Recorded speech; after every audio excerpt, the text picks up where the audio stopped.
오늘 우리 하나님의 말씀은 여호수아서 5장 10절부터 12절 말씀입니다.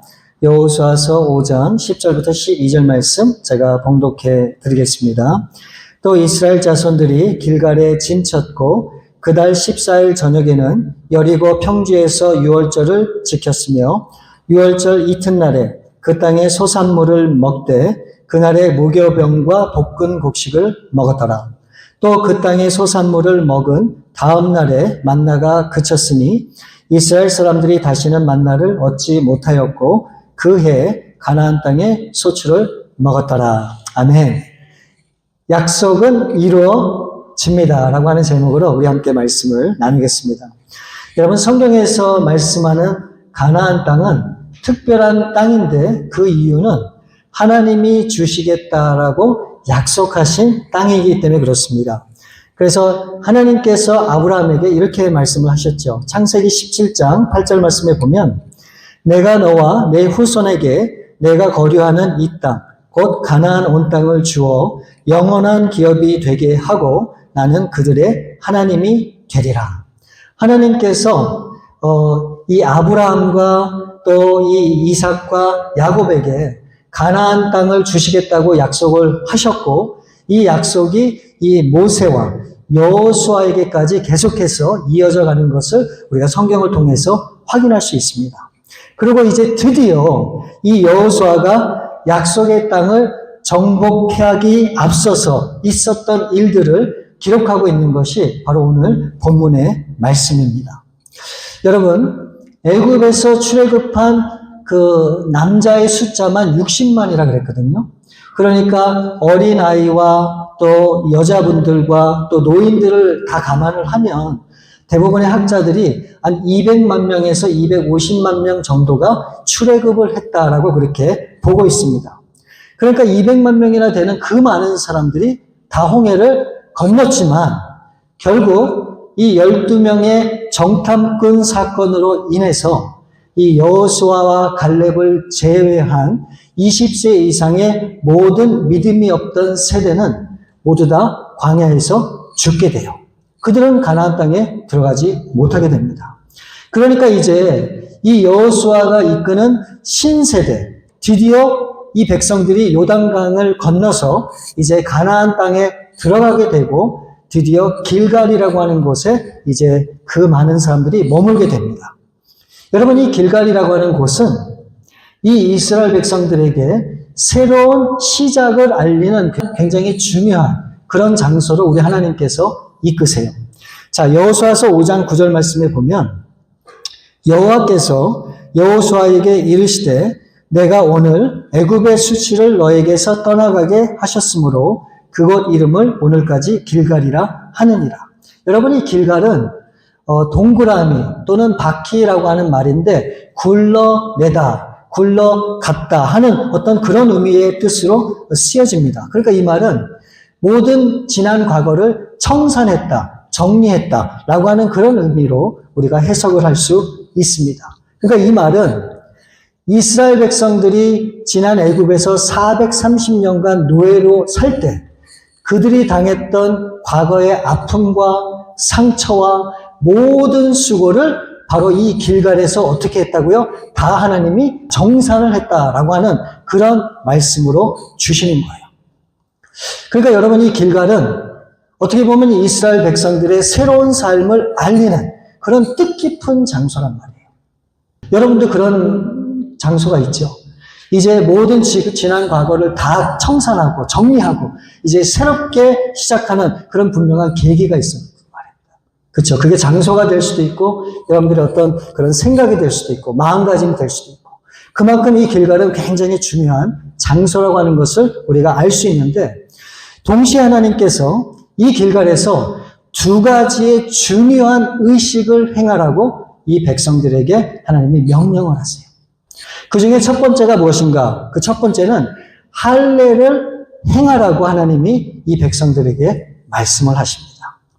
여러분, 이 할례는 이스라엘 백성과 하나님 사이에 특별한 언약을 맺는 중요한 의식으로 이 남자의 이 음경의 이 표피의 일부를 이렇게 제거하는 거잖아요.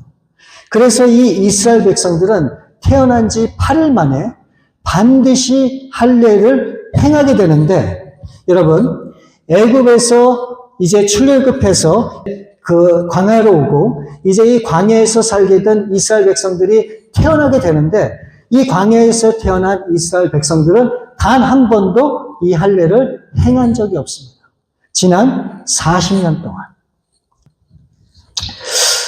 그 이유는 그 당시에 이 백성들의 죄와 불순종으로 인해서 하나님께서 할례 행하는 것을 이들에게 허락하지 않았기 때문에 그래요.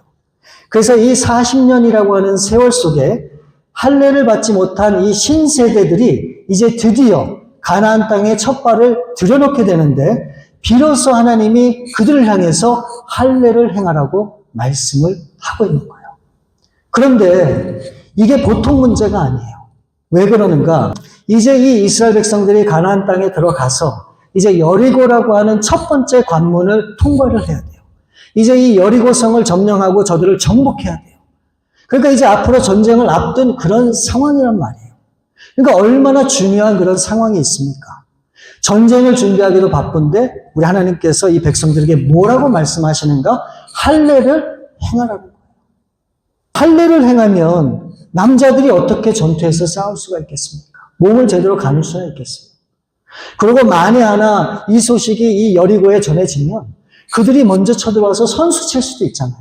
꼼짝도 못하는 그 남자들을 다 진멸시킬 수도 있는 일이란 말이에요. 근데 왜 이 중요한 시점에 우리 하나님이 이걸 모르시는 것도 아닐 텐데 왜 전쟁을 준비하기 바쁜 이 백성들에게 할례를 요구하셨을까? 그것은 가나안 땅이라고 하는 어떤 목표를 이루기 전에 이것보다 더 중요한 것이 있다라고 하는 것을 우리 하나님께서 가르쳐 주시는 거예요. 이 어떤 목표를 이루고 목적을 이루는 것보다 이것보다 하나님과의 관계가 우선이고 그것이 더욱더욱 중요함을 지금 말씀하고 있는 거예요. 여러분, 할례라고 하는 것은 하나님과의 관계를 맺는 그런 중요한 의식이기 때문에 우리 하나님이 그것을 요구하신 거예요. 우리 신앙에 있어서도 저는 이 원칙이 너무너무 중요하다 그렇게 생각을 합니다. 그 목표를 이루기 위해서 최선의 삶을 살 때가 있잖아요. 근데 여러분, 항상 그 목표보다 더 중요한 것이 있다라고 하는 것을 오늘 이 말씀을 통해서 기억을 해야 돼요. 우리는 어떤 목표를 이루기 위해서 그것을 최선을 다하고 우리의 삶을 드리는 것도 중요하지만 그 과정 중에서 하나님과의 관계가 더욱 중요하다라고 하는 것을 오늘 이 말씀을 통해서 알려주시는 거예요. 예를 들면 우리가 어떤 하나님의 뜻을 알고 깨닫게 되면 우리는 보통 어떻게 합니까? 믿음으로 직진해요. 절대 뒤돌아가지 않습니다. 후회하지 않아요. 앞으로만 나가고자 해요. 우리는 그것이 믿음이라고 생각을 해요. 근데 여러분, 성경을 보면 꼭 그렇진 않거든요. 때로는 아무것도 안 하는 것이 믿음이고 때로는 멈춰서는 것이 믿음이기도 하고 때로는 뒤돌아가는 것이 믿음이기도 해요. 근데 우리는 그렇게 안 배워서 그런지 몰라도 그렇게 안 해요.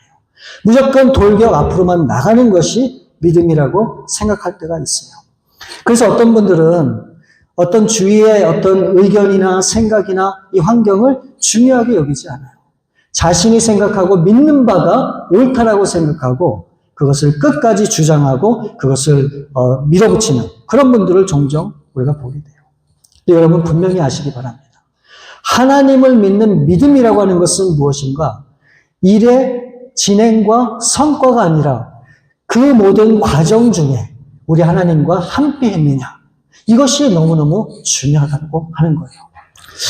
오래전에 저희 교단의 어떤 교회에 이제 전체 교인들 수련회가 있었거든요. 근데 제가 너무 부족하지만 제가 이제 없잖아 그 수련회를 한번 인도한 적이 있었습니다. 그런데 그 교회에 충성되게 일하시고 그 교회를 잘 섬기시는 젊은 커플이 계셨거든요. 근데 그 남자분이 이 박사학위를 공부하는 그런 분이셨어요. 근데 이제 그분이 이 수련회에서 간증하는 내용을 제가 그때 듣게 되면서 너무 큰 은혜를 받았던 적이 있습니다. 여러분, 공부하는 게 쉽습니까? 이 미국에서요? 어렵죠. 그것도 박사학위요. 그러니까 얼마나 힘들고 어려웠던지 정말 온갖 스트레스와 지치고 힘든 그런 모습으로 그렇게 신앙생활까지 그렇게 하는 그런 와중에 있었던 거예요. 그러다가 이 형제님이 어느 날 설교 말씀을 우연히 듣다가 그런 깨달음이 있었대요. 자신이 공부를 열심히 해야 되는 것은 맞지만 하나님 앞에 도움을 구하면서 그렇게 나아가면 하나님이 분명히 도와주실 것 같다라고 하는 그런 깨달음이 그에게 있었다는 거예요. 근데 당시 이 형제 생각에는 지금은 신앙에 올인할 때가 아니라 이 학업에 집중할 때라고 그렇게 생각을 했다는 거예요. 그래서 이 논문을 작성하는 그 일에만 전념을 하게 됐는데 그럼에도 불구하고 이 논문이 제대로 써지지 않았다는 거예요. 그래서 그때부터 자신이 공부에 그렇게 시간을 들이고 그렇게 집중하는 만큼 이제는 하나님께도 시간을 드려야 되겠다. 그렇게 결단을 하게 됐을 때 그 형제 가운데 놀라운 그런 일이 생기게 되었다고 하는 그런 간증을 하게 됩니다. 여러분, 하나님께 시간을 드리는 시간이 많아질수록 상대적으로 공부하는 시간은 좀 줄어들고 또 그만큼 더 생활이 바쁘게 돌아간다고 하는 것은 저와 여러분들이 다 알 수 있는 그런 사실 아닙니까? 그런데 그 와중에서도 그렇게 하나님 앞에 시간을 드리고 신앙생활을 게을리하지 않았더니 그동안 그가 받았던 스트레스는 점점 사라지고 하나님의 평강이 그 형제 마음에 찾아왔다는 거예요. 그리고 이 형제가 또 이렇게 고백을 합니다. 자기의 머리로 공부하고자 했을 때는 이게 도무지 정리도 안 되고 머리에 들어오지도 않고 어떻게 아무것도 안 되고 그냥 계속 스트레스만 받는 그런 상황이었었는데 하나님께 매 순간 도움을 구하면서 논문을 쓰니까 하나님께서 순간마다 지혜를 주셔서 그 논문이 잘 써질 수 있도록 그렇게 은혜를 받았다라고 하는 것을 간증하는 그 말을 제가 들은 기억이 있습니다. 여러분, 우리는 믿음 안에서 어떤 일을 이루고자 할 때 그 목표라는 것에 집중하고 거기에 우리의 모든 것을 들을 때가 있죠. 근데 그게 실제적으로 그렇게 했음에도 이 열매가 맺혀지지 않고 좋은 결과가 나타나지 않을 때가 사실 또 있잖아요. 그럼 어떻게 하면 우리의 삶에 하나님이 기뻐하시고 우리가 만족할 만한 열매를 맺을 수 있을까? 여러분 뭐라고 생각하십니까? 여러분들이 이루고자 하는 어떤 목적과 목표에 올인을 하기보다는 그 과정 중에 하나님과의 깊은 관계를 가지시고 하나님과의 어떤 그런 관계에 집중을 하시면 우리 하나님께서 그 모든 것들을 책임져 주시고 인도해 주신다라고 하는 사실을 믿고 그렇게 나가실 수 있는 여러분들 될 수 있기를 바랍니다. 이것이 신앙생활을 잘하는 비결이라 저는 그렇게 분명히 믿어요. 그래서 하나님께서는 이 백성들에게 할례를 행할 것을 말씀을 해주셨고 이제 두 번째로 이들에게 또 무슨 명령을 하셨냐면 유월절을 지키라고 말씀을 하셨어요. 유월절을 지키라. 오늘 본문 10절 말씀을 보시면 또 이스라엘 자손들이 길갈에 진쳤고 그달 14일 저녁에는 여리고 평지에서 유월절을 지켰으며 여러분 이 유월절은 하나님께서 이스라엘 백성들을 애굽으로부터 구원한 것을 기념하는 날이에요. 그 내용에 대해서 제가 잠깐 설명을 드리면 하나님은 이 이스라엘 백성들에게 흠 없고 1년 된 수컷 어린 양을 잡아서 집 문설주에 바르라고 그렇게 말씀하셨죠. 그래서 이제 하나님의 이 심판이 이 애굽의 모든 장자들을 다 칠 때 이 이스라엘 백성의 집에 이 어린 양의 피가 묻어 있으면 그 재앙이 어떻게 됐다고요? 치지 않고 넘어갔다. 그래서 패스오버, 그래서 유월절이라고 그렇게 이야기를 하는 것이죠. 그러니까 결국 이 유월절 사건을 통해서 이 이스라엘 백성들이 출애굽을 할 수 있었고 그리고 이 하나님께서 이 유월절에 대해서 출애굽기 12장 14절에서 이렇게 말씀을 하세요. 너희는 이 날을 기념하여 여호와의 절기를 삼아 영원한 규례로 대대로 지킬지니라. 이 말씀을 보면 이 출애굽한 이스라엘 백성들에게 어떻게 하라고요? 이 유월절을 잊지 않고 이것을 기념하여 영원한 규례대로 지킬 것을 명령하셨어요. 근데 이 출애굽한 이 이스라엘 백성들이 이 말씀에 따라서 유월절을 지켰을까요? 출애굽한 후에 1년 뒤에 딱 한 번만 지켰어요. 그리고 나머지 39년 동안을 이 유월절을 지키지 않게 됩니다. 왜 그러면 이들은 유월절을 지키지 못했을까? 여러 가지 이유가 있을 수 있습니다. 근데 제가 생각한 것은 우리 하나님이 원치 않으셨기 때문에 그래요.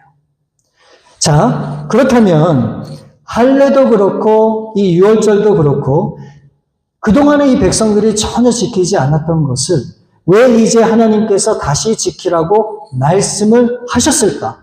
여러분 그 이유가 뭐라고 생각을 합니까? 그 이유는 아주 분명해요. 이 광야에서 태어난 이 신세대들 아직 한 번도 할례와 유월절을 경험해 보지 못한 그런 백성들이잖아요. 이제 그들에게 가나안이라고 하는 새로운 도전의 땅을 가기 앞서서 우리 하나님께서 반드시 꼭 기억하라고 이제 그것을 행하라고 말씀을 하시는 거예요. 할례가 뭡니까? 하나님의 백성이 누구인지. 여러분 유월절은 뭡니까? 구원받은 하나님의 백성이 누구인지. 이 두 가지 사실을 이 백성들에게 우리 하나님께서 알려주시는 거예요. 잊지 말라고. 너희는 그냥 평범한 사람이 아니고 광야에 내던지는 사람이 아니고 너희는 내가 선택한 나의 백성이고 내가 구원한 나의 자녀라고 하는 사실을 분명히 하나님이 알기를 원했어요. 누구에게? 이 백성들에게. 그래서 그것을 행하라 라고 그렇게 말씀을 하시는 겁니다. 여러분, 때때로 우리는 우리의 정체성을 혼돈하고 잊을 때가 있어요. 매번 실수만 하는 나 자신, 남들과 비교했을 때 늘 부족한 나, 떳떳하고 당당하지 못하는 나, 또 내세울 것이 없는 나 자신. 그래서 우리는 움츠릴 수밖에 없고 쫄아들 수밖에 없고 숨을 수밖에 없는 그런 나약한 자신을 볼 때가 사실 얼마나 많습니까? 그런 우리를 향해서 우리 하나님이 말씀하시는 거예요. 기억하라는 거예요. 무엇을요? 저와 여러분이 하나님의 백성이고 저와 여러분이 하나님의 구원받은 하나님의 자녀라고 하는 사실을 잊지 말라고 하시는 거예요. 그렇기 때문에 저는 우리 믿는 사람들은 당당해야 된다라고 분명히 그렇게 생각합니다. 어깨를 펴고 고개를 들고 기죽지 말고 자신감을 가지라는 그런 말이 아니라 이 세상에 대해서 당당해야 된다라고 하는 것을 말씀하는 거예요. 마치 여호수아와 갈렙처럼 이 세상은 나의 밥이다 라고 하는 그런 신앙과 고백이 우리 가운데 있어야 된다는 거예요. 여러분, 우리는 이 세상의 필요에 따라서 존재하는 그런 사람들이 아니에요. 세상이 필요로 하는 사람이 바로 저와 여러분이라고 하는 사실을 우리는 잊으면 안 돼요. 나 같은 사람이 뭘 할 수 있겠어? 라는 생각을 버리시고 내가 누구인지를 분명히 하나님 안에서 우리는 발견을 해야 돼요. 예수님은 이 세상에 12명을 가지고 이 세상을 완전히 변화시킨, 바꾸신 그런 분이시죠. 우리 한 사람 한 사람이 얼마나 귀한지는 우리가 성경을 통해서 다 확인할 수 있잖아요. 그러니까 우리는 아무것도 아닌 존재가 아니라 우리는 특별한 존재, 특별한 사람이라고 하는 사실을 늘 잊으면 안 된다고 하는 이 사실을 기억해야 돼요. 나의 이 기도가 무슨, 나의 조그마한 선행이 무슨, 나의 조그마한 이 전도가 무슨, 그게 아니에요. 여러분 한 사람 한 사람의 그 하나님 앞에 드려지는 그 삶을 통해 우리 하나님이 놀라운 일을 행하시기 때문에 우리는 특별한 사람이라고 하는 사실을 잊으면 안 되는 거예요. 자, 그리고 오늘 이 말씀에 보시게 되면 너무도 중요한 한 가지 사건을 우리 하나님께서 언급하십니다. 11절과 12절 말씀을 보시면 유월절 이튿날에 그 땅의 소산물을 먹되 그날에 무교병과 볶은 곡식을 먹었더라.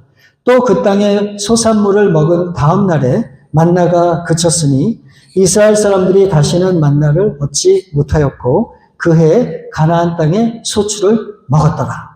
이 유월절을 지키고 이제 그 다음 날에 이 가나안 땅에서 처음으로 얻게 된 소산물을 먹게 되었어요. 그리고 그 다음 날 어떤 일이 있게 되었는가? 만나가 그쳤다고 이 성경에서 말씀하고 있죠. 여러분, 만나가 어떤 만나입니까? 이 이스라엘 백성들이 아무것도 없는 이 광야에서 40년간을 생존하게 만든 먹거리잖아요.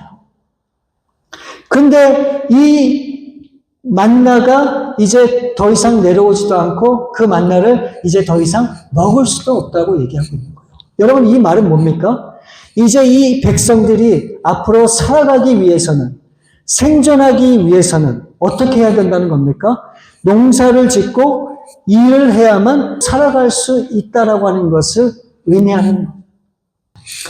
그럼 제가 질문을 드려볼게요. 여러분, 만나가 계속해서 하늘에서 내려와서 내가 아무것도 안 하고 그 만나를 평생 먹는 것이 좋습니까? 아니면 힘들게 농사를 짓고 일을 해서 정말 이 힘든 세상을 살아가는 것이 좋을까요? 여러분, 둘 중에 무엇을 선택하기 원하세요? 솔직히 한번 얘기해 보세요. 아마 분명히 말씀은 안 하시지만 저도 그렇고 여러분도 그렇고 첫 번째를 원할 거예요. 그냥 편하게 아무것도 안 하고 그냥 하나님이 주시는 대로만 먹고 살아가면 얼마나 좋을까 하는 그런 생각을 하게 되죠. 여러분 보세요. 이 광야라고 하는 곳은 비옥한 땅이 아니에요. 농사를 지을 수 있는 땅이 아니란 말입니다. 그리고 이 이스라엘 백성들은 광야 40년 사는 동안에 그냥 한 곳에 정착해 있질 않았잖아요.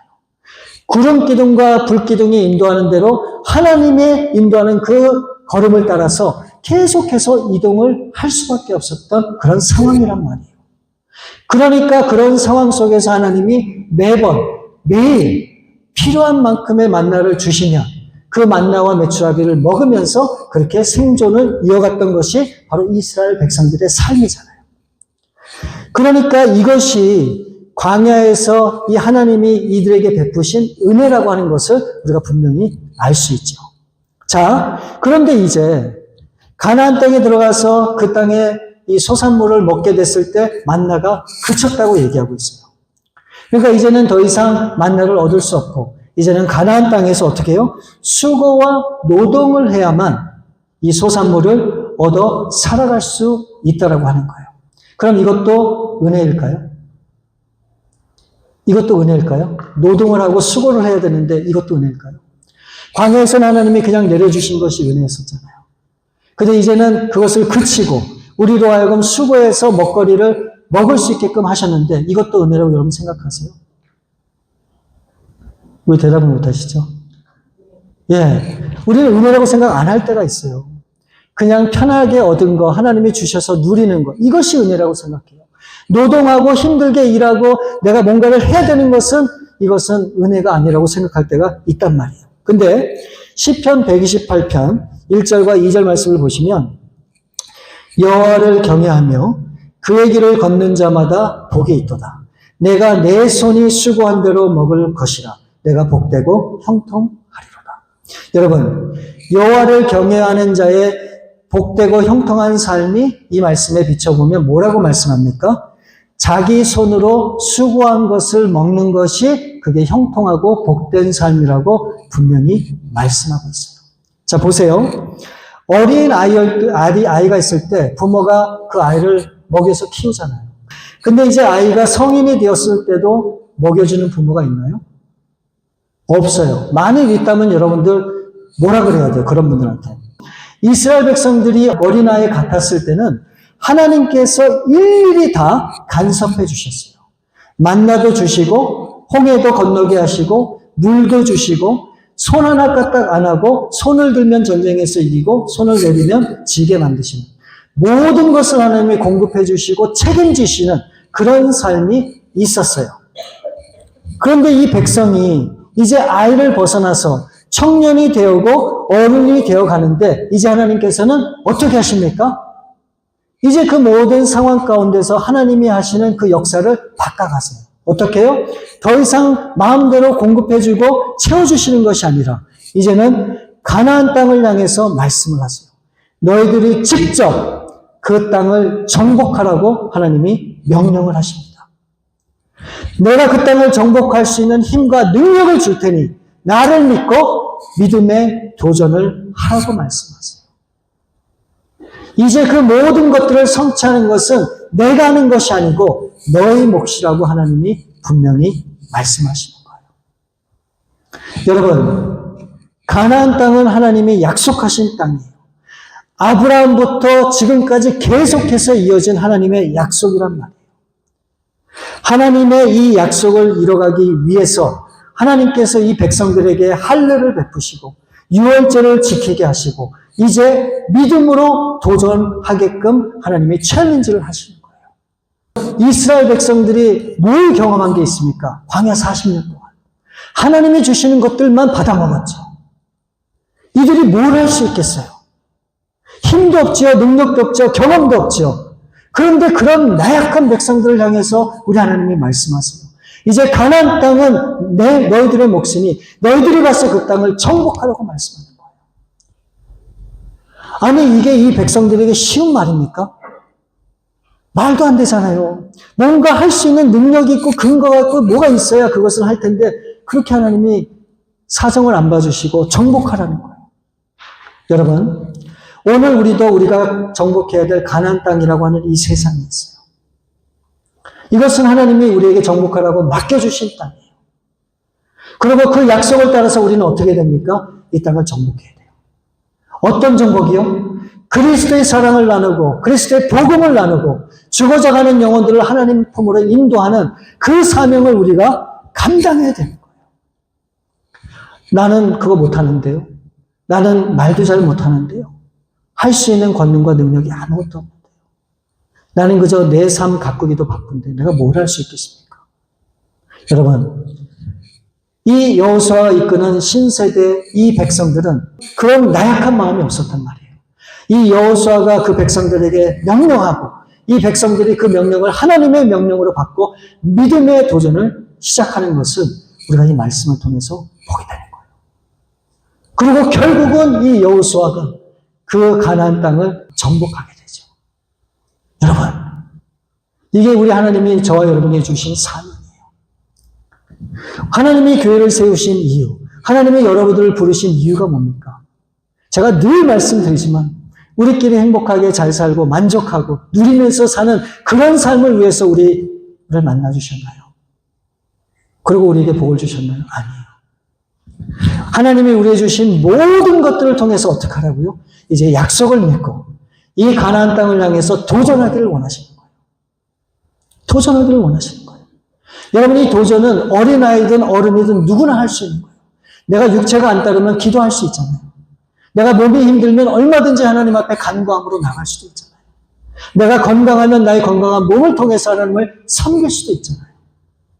못한다고 하는 것은 변명에 불과한 거예요. 그럼 어떻게 되는가? 결국 하나님 앞에 쓰임받지 못하고 이름도 없이 빛도 없이 사라지는 그런 인생으로 끝나게 되는 거예요. 근데 이 이스라엘 백성들은 그렇게 안 했어요. 하나님의 약속을 붙잡고 경험도 없고 힘도 없고 능력도 없지만 그 하나님의 약속하신 그 약속을 믿고 도전해야지.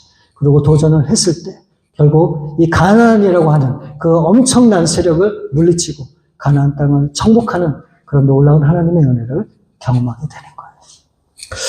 우리 사랑하는 여러분, 우리 이 세상을 향한 도전을 멈추지 않길 바랍니다.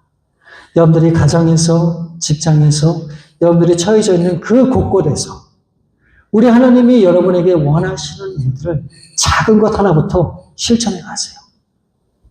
어떻게 해요? 믿음으로. 그러다 보면 어느 한순간 여러분들의 그 작은 헌신과 수고와 기도가 이 놀라운 가나안을 무너뜨리고 하나님의 영광이 드러나는 그런 놀라운 은혜를 우리 모두가 다 경험할 수 있으리라 저는 분명히 믿습니다. 그런 도전을 하실 수 있는 여러분들 될 수 있기를 우리 주님의 이름으로 축원을 드립니다. 우리 시간에 함께 기도하는 시간 갖기를 원합니다. 여러분, 여호수아는 특별한 사람이 아니었어요. 그저 평범한 사람이 불과했지만 그 여호수아가 하나님 앞에 믿음을 갖고 하나님이 주신 그 약속을 따라서 믿음으로 발걸음을 옮기고 도전을 할 때 그 하나님의 놀라운 그런 역사를 이루었던 것을 우리가 보게 됩니다. 성경의 모든 사람들이 다 그랬어요. 특별히 쓰임받을 수 있는 그런 자질을 가진 사람은 없어요. 아무도 없습니다. 여러분, 한 사람 한 사람이 어떻게 마음 먹고 결단하느냐에 따라서 정말 하나님의 역사를 이뤄가느냐, 이뤄가지 못하느냐가 결정이 됩니다. 여러분들의 작은 헌신, 우리 하나님 앞에 드릴 수 있기를 바라는 마음으로 우리 함께 그렇게 기도합니다. 하나님, 우리 하나님의 약속을 붙잡고 믿음으로 도전하는 그런 삶이 되게 도와주셔서 이 세상의 가나안을 향하여 힘껏 달려가는 그런 삶이 되도록 도와주옵소서. 우리 함께 그렇게 기도하시겠습니다. 아버지 하나님 감사합니다. 오늘 이 여호수아가 하나님 앞에 받은 말씀을 붙잡고 이 백성들에게 명령하고 이들이 한마음 한뜻이 돼서 믿음의 도전을 할 때 이 가나안 땅의 7 족속이 다 멸망을 받고 이 가나안 땅을 정복하는 놀라운 하나님의 은혜를 경험했던 것을 우리가 말씀을 통해서 보았습니다. 하나님 정말 우리에게 맡기신 이 가나안 땅을 향해서도 우리도 이와 같은 믿음의 도전을 할 수 있도록 도와주옵소서. 우리가 약하다고 생각할 때, 우리가 무능하다고 생각할 때 우리 하나님만을 바라보고 하나님만을 의지할 수 있도록 도와주셔서 하나님이 주시는 힘과 능력으로 이 모든 것들을 넉넉히 감당하여 정말 하나님의 나라를 이 땅 가운데 세우고 영광 가운데 나가는 저희들의 삶이 될 수 있도록 하나님 역사해 주옵소서.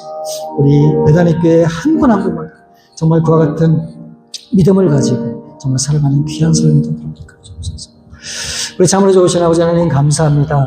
우리 사랑하는 우리 베다니 교회 우리 성도님들 정말 여호수아와 그 백성들이 보여줬던 그 믿음을 따라 우리도 반응할 수 있기를 원합니다. 하나님 우리 자신의 모습만을 바라보지 않게 도와주시고 힘주시고 능력 주시는 그 하나님을 의지함으로 이 모든 것들을 넉넉히 감당하여 하나님 앞에 온전히 쓰임받는 그런 삶이 될 수 있기를 원하오니 하나님 우리를 마음껏 사용해 주시고 우리 교회를 하나님 통해 역사해 주셔서 정말 하나님의 나라가 이 땅 가운데 임하고 하나님의 그런 영광만이 드러나는 그런 귀한 은혜를 매 순간 우리가 경험할 수 있도록 우리 주님 함께해 주옵소서.